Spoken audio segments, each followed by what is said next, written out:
सभी भावी शिक्षकों को मेरा राम राम। आज हम लोग जीके का जो सेकंड ग्रेड का पेपर है उसके इम्पोर्टेंट टॉपिक्स देखेंगे, जिनमें से क्वेश्चंस फिक्स आते हैं और बहुत ही कम उनका जो मान के चलते क्राइटेरिया रहता है कि यानी कि बहुत कम पेज रहता है और फिक्स रहता है। जैसे कि आज हम पढ़ेंगे राज्य मानवाधिकार आयोग। राज्य मानवाधिकार आयोग में से हर बार सेकंड ग्रेड में एक क्वेश्चन उठता है, तो हम आज इसके बारे में पूरी डिटेल से पढ़ेंगे। मात्र 4 से 5 पेज का ये राज्य मानवाधिकार आयोग टॉपिक है। इसमें जो नए स्टेटमेंट है, जो लेटेस्ट अपडेट है, वो भी मैंने इसमें कर दिया है। कौन कौन नए सदस्य बने वो भी, तो इस टॉपिक को पूरा देखते हैं। इसी प्रकार से हम इस चैनल के माध्यम से जो भी सेकंड ग्रेड का जो जीके का पेपर है उसको कवर करने की कोशिश करेंगे। 50 से 60% तक क्वेश्चन मैं इनमें कवर करवा दूंगा, जो कि एक्यूरेट है, जिनमें से आने फिक्स है, जो कि आपको बहुत हेल्पफुल होंगे। तो वीडियो में बने रहिएगा पूरा। तो शुरू करते हैं। राज्य मानवाधिकार आयोग। सबसे पहले राज्य मानवाधिकार आयोग है क्या? तो हमारे जो जो मानव होता है, यानी कि हमारे कुछ अधिकार होते हैं, जैसे कि हमें जीवन जीने का अधिकार होता है। ऐसे जो हमारे मौलिक अधिकार देख लीजिए आप, उस प्रकार से जो हमारे अधिकार होते हैं, जो कि एक जीवन जीने के लिए एक आदर्श दशाएं होती है, उनके लिए वो जो मौलिक अधिकार होते हैं वो आवश्यक होते हैं। जब उनका हनन होता है तब राज्य मानवाधिकार आयोग कार्यवाही करता है। ये प्रत्यक्ष रूप से कार्रवाई करता है, लेकिन सज़ा देने का इनके पास अधिकार नहीं होता है। ठीक है, तो अब ये बना कैसे, इसकी जानकारी लेते हैं। तो सबसे पहले जो है, संयुक्त राष्ट्र संघ द्वारा 1946 में सामाजिक व आर्थिक मंच, सामाजिक व आर्थिक परिषद, जिसके द्वारा 10 दिसंबर 1948 को मानव अधिकारों का एक घोषणा पत्र तैयार किया गया, जिसे मैग्ना कार्टा कहा गया। ठीक है, तो राज्य मानवाधिकार आयोग की सबसे पहले बात कब होती है, मतलब गठन का घोषणा पत्र कब आता है? तो 10 दिसंबर 1948। प्रश्न यहाँ से कैसे बनता है? तो इसमें प्रश्न बनता है कि राज्य मानवाधिकार आयोग का प्रथम घोषणा पत्र कब तैयार किया गया? तो 10 दिसंबर 1948। और इसीलिए 10 दिसंबर को प्रतिवर्ष मानव अधिकार दिवस मनाया जाता है। ठीक है, तो इसमें से दो प्रश्न बन सकते हैं। पहला प्रश्न, राज्य मानवाधिकार आयोग का घोषणा पत्र कब तैयार किया गया? 10 दिसंबर 1948। दूसरा प्रश्न आता है जो सामान्य एग्जामों में आता है, जैसे कि सीईटी हो गए, इनमें कि मानव अधिकार दिवस कब मनाया जाता है? तो ये मनाया जाता है 10 दिसंबर को। ठीक है, इसके बाद में आता है 1993 में संसद के द्वारा राष्ट्रीय मानवाधिकार संरक्षण अधिनियम पारित किया गया। ये अब हो गई भारत की बात। भारत में राष्ट्रीय मानवाधिकार संरक्षण अधिनियम पारित कब हुआ? तो 1993 में पारित हुआ। ठीक है, इसके अध्याय 5वें अध्याय की धारा 21 के तहत 18 जनवरी 1999 को राजस्थान मानवाधिकार आयोग का गठन किया गया, जिन्होंने 23 मार्च 2000 को कार्य प्रारंभ किया। ठीक है, ये बहुत इंपॉर्टेंट हो जाता है, पूरा रेड से लिख रखा है इसीलिए, क्योंकि ये वाला अभी जो संस्कृत वाली एग्जाम हुई है उसमें से ये प्रश्न आया था, और उन्होंने ये घुमा दिया था, यहाँ पे स्टेटमेंट दे रखे थे और उसमें से अपने को सत्य असत्य पहचानना था, जिसमें उन्होंने 23 मार्च 2000 की जगह 23 अगस्त 2000 कर दिया था। तो इतनी सी गलती के लिए मार्च की जगह अगस्त लगा दिया था। तो सोच सकते हैं आप सेकंड ग्रेड का पेपर किस लेवल का आता है। लेकिन आपको बिल्कुल घबराना नहीं है। ये जो राज्य मानवाधिकार आयोग का आज मैं पढ़ा रहा हूँ, ये लगभग 40 से 45 मिनट की क्लास होगी, लेकिन इसमें से श्योर एक क्वेश्चन आएगा और इससे बाहर भी नहीं जाएगा। ये मैं पूरे दावे के साथ कर सकता हूँ, क्योंकि आप अगर आपको यकीन नहीं होता है तो पुराने सारे पेपर आप एनालाइज कर सकते हैं। ठीक है, तो यहाँ से प्रश्न कैसे बनता है? तो राजस्थान में सबसे पहला प्रश्न तो ये बन सकता है कि किस अधिनियम के तहत राजस्थान में राज्य मानवाधिकार आयोग का गठन हुआ? तो अधिनियम 1993। अब उसकी धारा कौन सी थी? तो 5वीं धारा। और उसका अध्याय कौन सा था? तो 5वां अध्याय। उसकी धारा कौन सी थी? तो धारा 21 के तहत। अब राजस्थान में राज्य मानवाधिकार आयोग का गठन कब हुआ? तो 18 जनवरी 1999 को तो इसका गठन हुआ, लेकिन इसने कार्य प्रारंभ कब किया? तो 23 मार्च 2000 को कार्य प्रारंभ किया। आपको सिर्फ ये नहीं याद रखना है कि 1999, 2000, पूरी तारीख आपको कंफर्म याद होनी चाहिए। और ऐसा भी नहीं है कि आप ऑप्शन के भरोसे रहो, क्योंकि ऑप्शन में सत्य असत्य वाले कथन देगा ताकि वो ज़्यादा से ज़्यादा इस टॉपिक को कवर कर सके, ज़्यादा से ज़्यादा आपसे जानकारी ले सके। तो इसलिए ये जानकारी रखना ज़रूरी है। 18 जनवरी 1999 को राजस्थान मानवाधिकार आयोग का गठन हुआ और 23 मार्च 2000 को कार्य प्रारंभ किया। ठीक है, तो अब आगे बढ़ते हैं। अतः मानवाधिकार आयोग, अब जो मानवाधिकार आयोग है वो एक गैर संवैधानिक है, यानी कि संविधान में इसका कोई उल्लेख नहीं था, इसको बाद में जोड़ा गया है। ठीक है, एक जो अध्याय ये 1993 का अधिनियम है उसके तहत इसको जोड़ा गया, तो ये गैर संवैधानिक हो गई। साविधिक है, वैधानिक है, अर्ध न्यायिक है, यानी कि ये अपनी बात तो न्यायालय में रख सकते हैं लेकिन खुद कोई सजा नहीं दे सकते और खुद कोई फैसला भी नहीं सुना सकते, मतलब खुद कार्रवाई कर सकते हैं लेकिन सजा नहीं दे सकते। यह एक परामर्शदात्री निकाय है। जैसे कि आपको अगर किसी आपके मानव अधिकारों का हनन हो रहा है तो आप राज्य मानवाधिकार आयोग से अपील कर सकते हैं, और या फिर वो खुद देखते हैं तो वो खुद भी अपनी तरफ से कार्रवाई कर सकते हैं, लेकिन ये उनको किसी भी प्रकार का सजा देने का अधिकार नहीं है। ठीक है, वो एक तरह से वकील का काम कर सकते हैं, आपकी तरफ से आवाज उठा सकते हैं। ठीक है, गठन के समय जो राज्य मानवाधिकार आयोग का गठन हुआ था उस वक्त एक अध्यक्ष और 4 सदस्य थे। ये भी पहले आया हुआ है कि राज्य मानवाधिकार आयोग में के गठन के समय कितने अध्यक्ष थे, कितने सदस्य थे, तो 4 सदस्य और एक अध्यक्ष, टोटल मिला के हो जाते हैं 5। ठीक है, तो आपको ये याद रखना है गठन के समय तो 5 थे।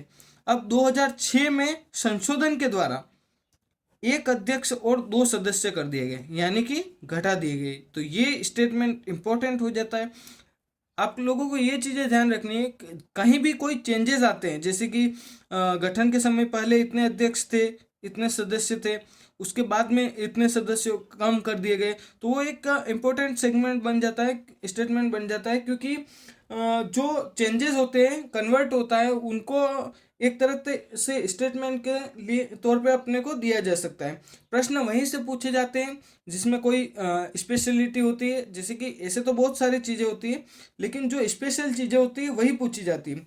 तो ये इम्पोर्टेंट है कि गठन के समय एक अध्यक्ष व 4 सदस्य थे, यानी कि कुल मिला के 5 थे, और 2006 में संशोधन के द्वारा एक अध्यक्ष और 2 सदस्य कर दिए गए। ठीक है, तो ये चीज़ आपको इम्पोर्टेंट है, ध्यान रखना है, याद रखना है। ये चीज़ें वैसे कम पूछी जाती है, पर ये जो स्टेटमेंट्स है वो सत्य असत्य वालों में पूछी जाती है। उसके बाद में अध्यक्ष उच्च न्यायालय का मुख्य न्यायाधीश और अन्य न्यायाधीश कोई भी हो सकता है। अब इसमें जो जैसे कि योग्यता है, सदस्य कौन बनेगा और अध्यक्ष कौन बनेगा, तो उसकी योग्यता तो यहाँ पे कोई स्पेशल योग्यता दे रखी है। जैसे कि अध्यक्ष कौन बन सकता है, तो या तो वो होना चाहिए उच्च न्यायालय का मुख्य न्यायाधीश, यानी कि हाई कोर्ट का चीफ जस्टिस। ठीक है, या फिर हाई कोर्ट का कोई भी न्यायाधीश अध्यक्ष हो सकता है। तो ये भी कथन में दे सकता है कि निम्नलिखित में से कौन राज्य मानवाधिकार आयोग का अध्यक्ष बन सकता है, तो उच्च न्यायालय का मुख्य न्यायाधीश या फिर अन्य न्यायाधीश। ठीक है, अब सदस्य कौन कौन बन सकता है, तो आपको पता ही है गठन के समय यानी कि 23 मार्च 2000 को तो कितने सदस्य थे, तो 2 सदस्य और एक अध्यक्ष, परंतु 2006 में एक अध्यक्ष और 2 सदस्य। अध्यक्ष का हमने देख लिया है, अब हम देखते हैं सदस्य। तो 2 सदस्य होते हैं जिसमें से एक सदस्य होना चाहिए न्यायिक पृष्ठभूमि से और एक सदस्य होना चाहिए मानवाधिकार आयोग का जानकार। ठीक है, तो इसमें एक सदस्य को तो मानवाधिकार आयोग की जानकारी होनी चाहिए, यानी कि कोई भी हो सकता है, लेकिन एक सदस्य जो है वो न्यायिक पृष्ठभूमि से होना चाहिए। और उसकी क्या योग्यता होनी चाहिए, या तो वो उच्च न्यायालय का न्यायाधीश होना, यहाँ पे मुख्य न्यायाधीश नहीं लिखा है, जबकि यहाँ पे मुख्य न्यायाधीश और न्यायाधीश दोनों में से कोई भी हो सकता है, लेकिन यहाँ पे न्यायाधीश हो सकता है। ठीक है, और दूसरा जो है जिला न्यायाधीश का 7 वर्ष का अनुभव होना चाहिए, यानी कि इन दोनों में से कोई भी हो सकता है, या तो वो होना चाहिए उच्च न्यायालय का न्यायाधीश, और अगर वो जिला न्यायाधीश है तो उसको 7 वर्ष का अनुभव होना चाहिए। ठीक है, तो ये हमारी जानकारी यहाँ तक की पूर्ण हुई।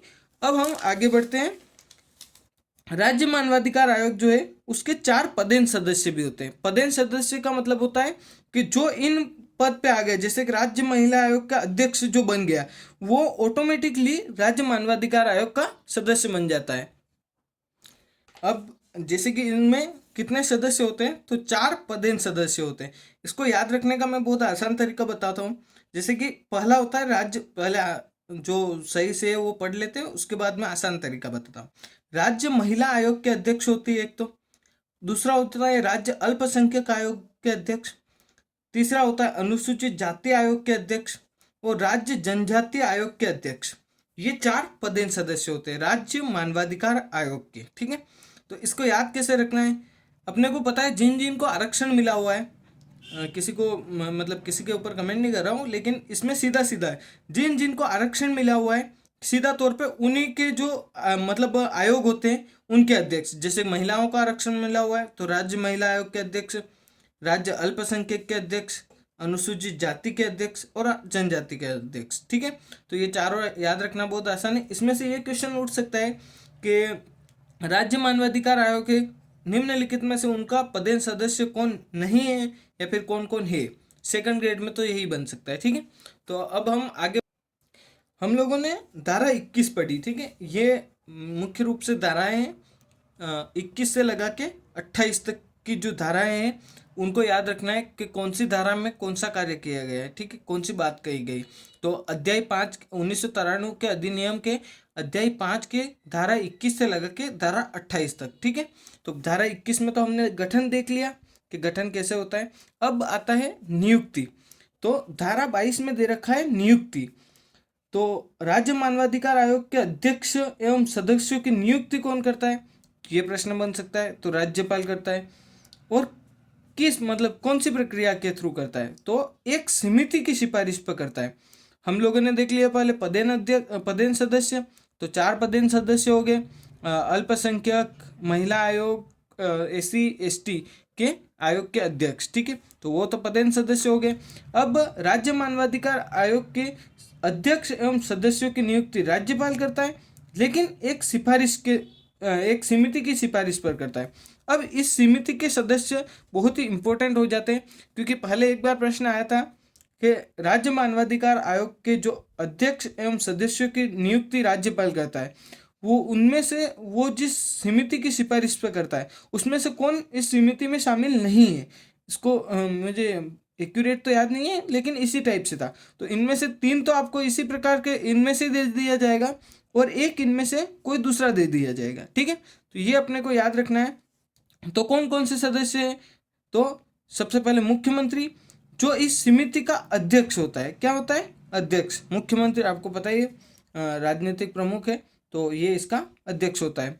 कौन, मुख्यमंत्री। उसके बाद में राज्य का गृह मंत्री।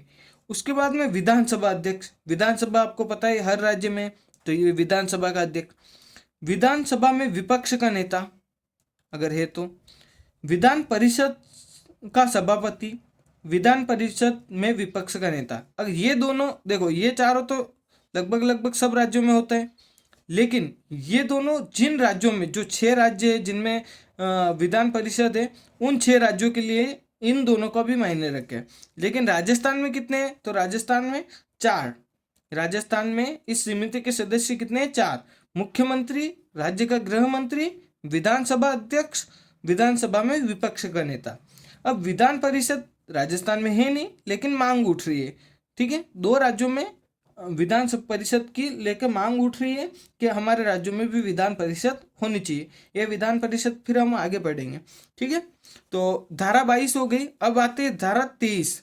धारा 22 में था अध्यक्ष एवं सदस्यों की नियुक्ति, और धारा 23 में आ जाती है इसके नियुक्ति, अध्यक्ष एवं सदस्यों की नियुक्ति धारा 22, और धारा 23 में आ जाता है त्याग पत्र व पद से हटाना, ठीक है। 23 अपने 23 को ऐसे लिखते हैं, ठीक है। तो त से त ऐसे कोऑर्डिनेट करके अपन याद रख सकते हैं। किसी भी चीज़ को याद रखने का सबसे आसान तरीका यही है कि आप शब्दों को आपस में जोड़ लें और संख्याओं को आपस में जोड़ लें, क्योंकि पॉलिटी में बहुत सारी धाराएं, बहुत सारे अनुच्छेद है, उन सबको याद रखना है। तो आपको इसी तरह से कैसे न कैसे इनको आपस में कनेक्ट करना पड़ेगा, जिससे कि आपको आसानी से याद रह सके। ठीक है, तो धारा 23 में क्या दे रखा है, त्यागपत्र और पद से हटाना। ठीक है, तो त्यागपत्र किसको देंगे, तो त्यागपत्र राज्यपाल को देंगे। नियुक्ति भी कौन करता है, राज्यपाल, और त्यागपत्र भी किसको देंगे, राज्यपाल को। लेकिन ध्यान रखना, राज्यपाल को हटाने की शक्ति नहीं है। हटाने की शक्ति किसके पास है, तो राष्ट्रपति के पास। अब आपसे क्वेश्चन पूछ लिया जाए कि निम्नलिखित में से राज्य मानवाधिकार आयोग के अध्यक्ष एवं सदस्यों के हटाने का अधिकार किसके पास है, तो आप राज्यपाल मत कर देना, यहाँ पे उत्तर होगा राष्ट्रपति। ठीक है, और राष्ट्रपति भी अपनी इच्छा से नहीं कर सकता, सुप्रीम कोर्ट की कार्यवाही के आधार पे। जैसे कि जो मतलब किसी पे आरोप लग जाएगा तो राज्य मानवाधिकार आयोग या फिर सदस्य पे, तो उसको हटाने का काम तो राष्ट्रपति करेगा, लेकिन उसकी कार्यवाही की जांच कौन करेगा, तो वो सुप्रीम कोर्ट करेगा। ठीक है, सुप्रीम कोर्ट मतलब उच्चतम न्यायालय। ठीक है, जांच के दौरान राज्यपाल निलंबित कर सकता है। ये भी स्टेटमेंट आया हुआ है कि निम्नलिखित में से सत्य कौन सा है, असत्य कौन सा है। उसमें से जांच के दौरान राज्यपाल जो है सिर्फ निलंबित कर सकता है। जैसे कि अपने राजस्थान में बाबूलाल कटारा करके एक आरपीएससी के सदस्य थे, उनको भी, उसमें भी यही सिस्टम है कि त्यागपत्र तो सॉरी हटाने का काम तो राष्ट्रपति करेगा, लेकिन राज्यपाल सिर्फ त्यागपत्र, उसको राज्यपाल को त्यागपत्र दे सकता है, लेकिन जांच के दौरान निलंबित कर सकता है, मतलब पद से नहीं हटा सकता है, उसको सस्पेंड कर सकता है। ठीक है, तो हमने धारा 23 पढ़ ली। धारा 23 में दिया गया है त्यागपत्र वो पद से हटाना। अब धारा 24 कार्यकाल, ये अभी सीईटी में क्वेश्चन था कि राज्य मानवाधिकार आयोग है उसका कार्य कितना है, तो उसका कार्य वर्तमान में 3 वर्ष या फिर 70 वर्ष का है।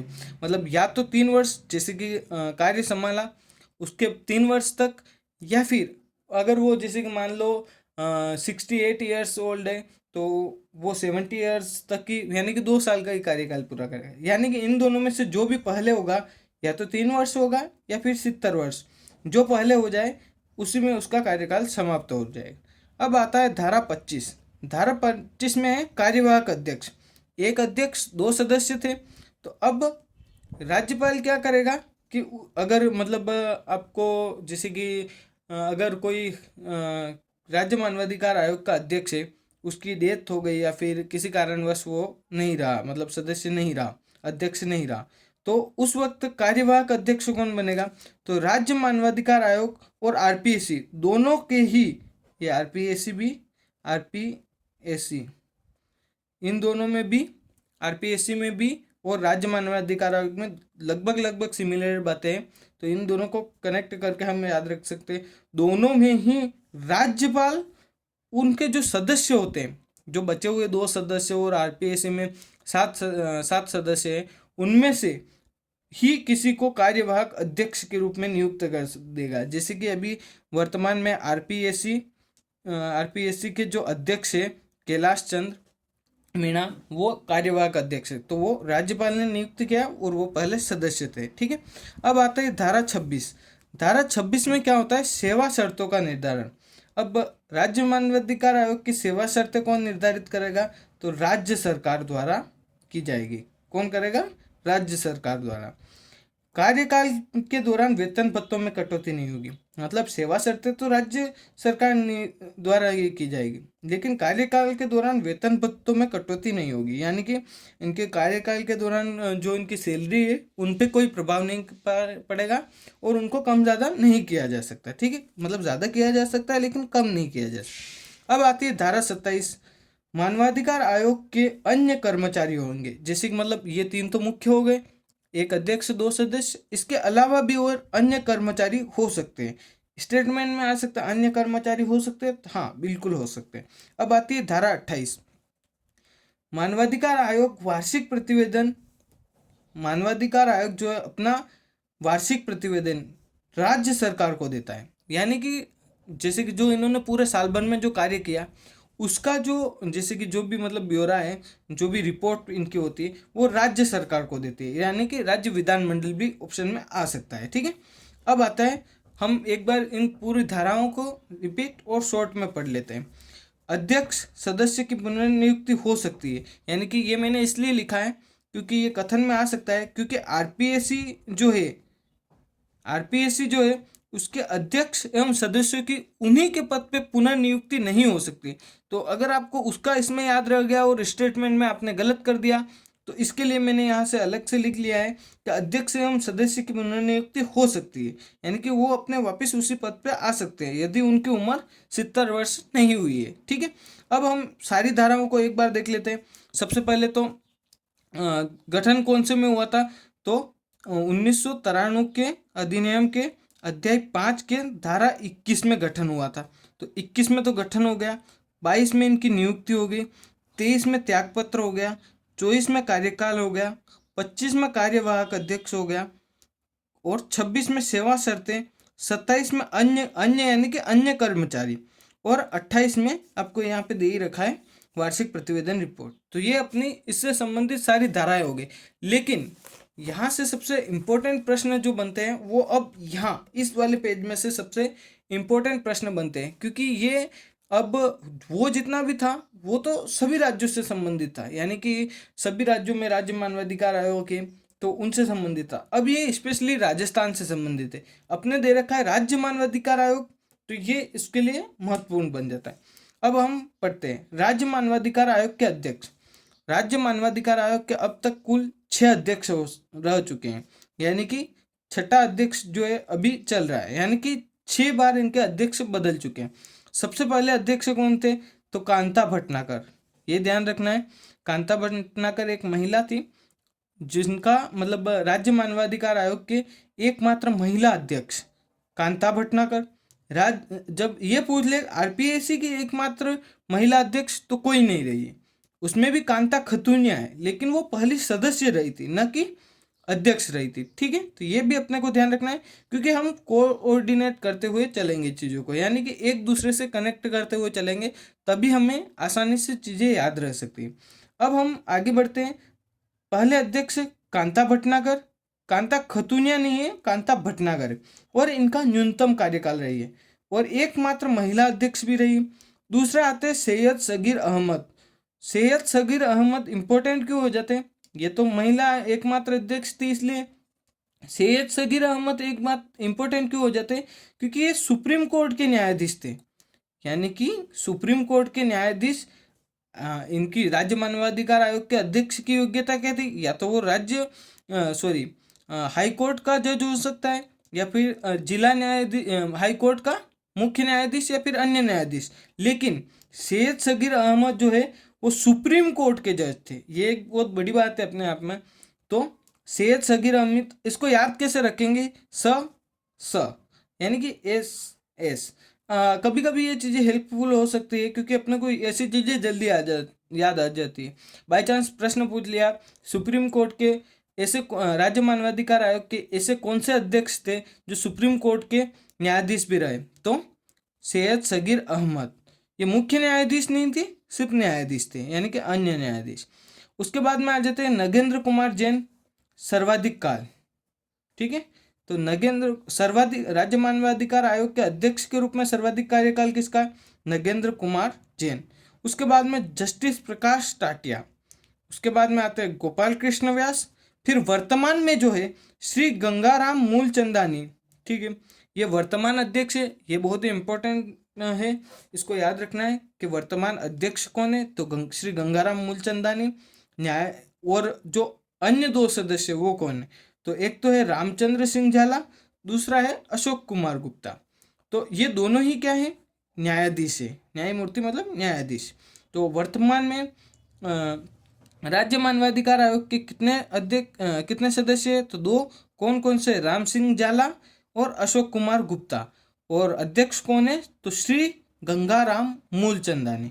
ये अभी का ध्यान रखना है आपको, ये तीनों ही बहुत इंपॉर्टेंट हो जाते हैं। ठीक है, अब आ जाता है राज्य मानवाधिकार आयोग के जो बारे में जो कथन कहे गए, यानी कि राज्य मानवाधिकार आयोग के बारे में जैसे कि कोई भी स्टेटमेंट दे देता है अपने हिस्ट्री में, कर्नल टोड बहुत सारी बातें बोल के गए, ऐसे ही पॉलिटी में भी कुछ कथन है, ये पूछ लिया जाता है कभी कभी। वैसे तो नहीं पूछते पर पूछ लिया जाता है, क्योंकि अब आरपीएससी का लेवल बहुत ऊपर हो चुका है। तो इनमें से अध्यक्ष में से कौन अध्यक्ष नहीं रहा, वर्तमान में इतने सदस्य है। जैसे कि अभी पूछा गया था संस्कृत विभाग वाले में, स्टेटमेंट दे रखा था कि वर्तमान में आरपीएससी के सिर्फ एक ही अध्यक्ष शामिल है, एक ही सदस्य है, अशोक कुमार गुप्ता। तो ये इस प्रकार से कुछ भी कथन पूछ सकते हैं। लेकिन लेटेस्ट अपडेट ये है कि अभी वर्तमान में जो है अध्यक्ष भी है और दोनों सदस्य भी, यानी कि कोई अनुपस्थित नहीं है। ठीक है, इनके नाम बहुत इंपॉर्टेंट है, याद रखना। राज्य मानवाधिकार आयोग एक ऐसा टॉपिक है जो बहुत ही छोटा टॉपिक है, लेकिन इसमें से एक प्रश्न 200% गारंटी है कि हर बार पूछा जाता है, या तो आरपीएससी ले लो या फिर राज्य मानवाधिकार आयोग। तो आगे बढ़ते हैं। इसके कथन, एच.एल. दत्तू ने कहा कि राज्य मानवाधिकार आयोग केवल दंत विहीन बाघ एवं कागजी शेर के समान है। तो एच.एल. दंतू, अब देखो आप कोऑर्डिनेट कैसे कर सकते हो, इनको आपस में लिंक कैसे कर सकते हो। जैसे कि यहाँ पे दंतु दे रखा है, अपने को नॉर्मल पता है दंत दंत, तो ये ऐसे अपन कनेक्ट करके आसानी से याद रख सकते हो बहुत सारी चीज़ों को, और उनको अपने को स्पेशल याद रखने की कोई ज़रूरत नहीं पड़ेगी। सिर्फ एक बार इनको कनेक्ट कर लिया तो वो अपने माइंड में ऑटोमेटिक सेट हो जाएगा। ठीक है, तो सबसे पहले एच.एल. दत्तू ने कहा कि मानवाधिकार आयोग जो है केवल दंत विहीन बाघ एवं कागजी शेर के समान है। ऐसा इन्होंने क्यों कहा? क्योंकि जो राज्य मानवाधिकार आयोग या फिर मानवाधिकार आयोग है वो मतलब बाघ के समान, यानी कि किसी दंत विहीन बाघ के समान, यानी कि वो बाघ है, दिखने में तो वो बहुत स्ट्रांग है पर वो उसके दांत ही नहीं है, वो किसी को काट नहीं सकता। वैसे ही राज्य मानवाधिकार आयोग के पास भी कार्रवाई करने का है, उसको केस लड़ने का है, लेकिन वो अपने आप में सजा नहीं दे सकती। अब जब कोई सजा ही नहीं दे सकता है तो उनकी पावर कैसे सिद्ध होगी? ठीक है, तो यहाँ पे ये फिर एच.एल. दत्तू की बात सही सिद्ध हो रही है। अब आगे आते हैं राज्य मानवाधिकार आयोग त्रैमासिक पत्रिका। राज्य मानवाधिकार आयोग जो है अपनी एक त्रैमासिक पत्रिका भी जारी करता है जिसका नाम है मानवाधिकार संदेश। ये भी याद रखना है, अभी तक नहीं पूछा है, हो सकता है पूछ ले। क्यों? ये त्रैमासिक पत्रिका, इनका काम होता है कि मानवाधिकार जो अपने मानवों के जो अधिकार है, जैसे कि अपने संविधान में भाग 3 में मौलिक अधिकार जो दे रखे हैं, 6 प्रकार के मौलिक अधिकार, उस प्रकार से जो मौलिक अधिकार है उनकी जानकारी पहुंचाना। लेकिन ये सिर्फ कागजों में ही काम होता है, हकीकत में आज दिन तक आपने कोई ये न तो मानवाधिकार आयोग सुना होगा न इसकी कोई कार्रवाई सुनी होगी। ठीक है, अब आगे आता है मानवाधिकार आयोग स्वतः संज्ञान ले सकता है, यानी कि खुद से कार्रवाई कर सकता है। कोई शिकायत नहीं करे और उनको लगता है कि नहीं यहाँ पे गलत हो रहा है तो वो खुद से कार्रवाई कर सकते हैं, लेकिन 1 वर्ष पुराने मामले की जांच नहीं कर सकते, यानी कि 1 वर्ष से पुराने मामले की जांच नहीं कर सकते। अब 8वीं अनुसूची में उल्लेखित किसी भी भाषा के तहत मानवाधिकार आयोग में शिकायत की जा सकती है, यानी कि 8वीं जो अनुसूची है उसमें जो उल्लेखित 22 भाषाएं हैं, कितने 22, किसी भी भाषा, यानी कि उसमें कितनी भाषाएं उल्लेखित है? 22 भाषाएं उल्लेखित, तो उनमें से किसी भी भाषा में मानवाधिकार आयोग में शिकायत की जा सकती है।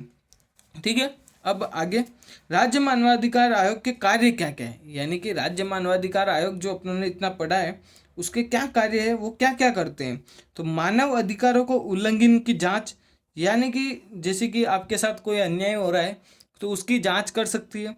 जेलों, बंदी गृहों, बाल सुधार गृहों का उचित निरीक्षण, यानी कि ये जो जेल होते हैं इनमें क्या है कि कैदियों के साथ अन्याय होता है, क्योंकि भले ही वो कैदी है लेकिन उसके भी कुछ अधिकार होते हैं। जैसे कि 21 में दे रखा है, अनुच्छेद 21 में दे रखा है जीवन जीने का अधिकार, स्वच्छ हवा, स्वच्छ पानी का, तो उनकी जांच भी ये कर सकती है। जानकारी के लिए सम्मेलन और संगोष्ठियों का आह्वान करना, मतलब जैसे कि जो जानकारी राज्य मानवाधिकार, आप में से भी बहुत सारे अभी सेकंड ग्रेड की तैयारी कर रहे हैं तो उनको ही सिर्फ अपने अधिकारों की जानकारी, बाकी सामान्य आदमियों को अभी भी नहीं पता है कि उनके साथ कितना अन्याय होता है और वो क्या क्या कार्यवाही कर सकते हैं। तो उनकी जानकारी के लिए सम्मेलन और संगोष्ठियाँ करना। लेकिन आपने आज दिन तक कभी नहीं सुना होगा कि हमारे अधिकारों की जानकारी के लिए ये संगोष्ठी हुई है। ये सिर्फ पैसे सारे गप हो जाते हैं। अब आगे आते हैं मानवाधिकार को बढ़ावा और प्रोत्साहन देना, यानी कि ये क्या करते हैं, जो अपने मानवाधिकार होते हैं उनको बढ़ावा और प्रोत्साहन देते हैं। राज्य सरकार को परामर्श, किसी विधेयक के संबंध में सुझाव या परामर्श देना, यानी राज्य सरकार जो है, जो विधेयक लाती है, जो अपने जो कानून बनाती है, उनके संबंध में परामर्श देना और इसका काम भी करते हैं। अब लास्ट है राज्य मानवाधिकार आयोग के अब तक कार्यवाहक अध्यक्ष कौन कौन रह चुके हैं। तो अब तक कार्यवाहक अध्यक्ष रह चुके हैं, 5 कार्यवाहक अध्यक्ष रह चुके हैं। सबसे पहले आते हैं अमर सिंह गोदारा, दूसरा आता है जगत सिंह गोदारा, महेश चंद्र शर्मा, HR कुड़ी, पुखराज सिंघवी। ठीक है, तो ये 5 अभी तक के कार्यवाहक अध्यक्ष रह चुके हैं। ठीक है दोस्तों, उम्मीद करता हूँ आपको ये वीडियो पसंद आया होगा और इसमें से जो भी राज्य मानवाधिकार आयोग से संबंधित कथन थे, जो भी प्रश्न उठे, वो सारे इसमें कवर हो चुके हैं। ये मात्र 40 से 45 मिनट का वीडियो बना होगा मेरे ख्याल से। तो ये क्लास में से एक क्वेश्चन आपका फिक्स मिल सकता है। तो वीडियो को लाइक कीजिए और सब्सक्राइब कीजिए ऐसे ही शॉर्ट और इम्पोर्टेंट वीडियो के लिए। Thank you.